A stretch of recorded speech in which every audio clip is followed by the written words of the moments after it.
In this video, we'll show you how to change a DUCANE AC10B36-B fan motor. We recently changed the capacitor in this unit because it wasn't powering on, but after a few days, the unit would start up and then stop. So we decided to try and change the fan motor. The first step in replacing the fan motor is always to turn the AC unit off, along with the breaker. On the left side of the unit, there are 4 screws. Unscrew them and take off the panel.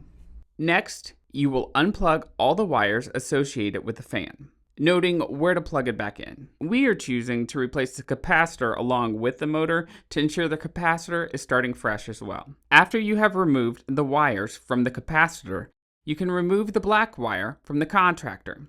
You will need a Phillips head screwdriver for this.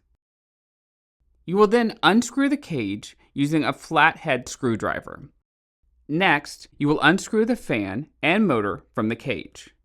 It also helps to have someone hold the motor as you unscrew it.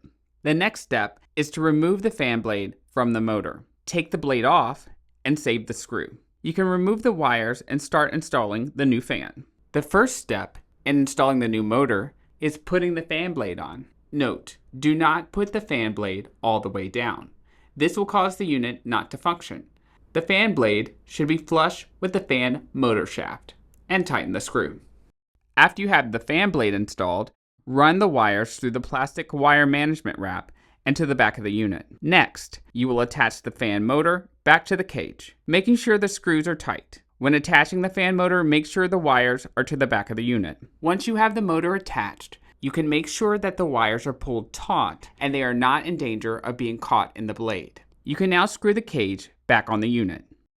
After the cage is secure, you can plug the fan back in. The black wire will go onto the contractor, and you will need to screw it back taut.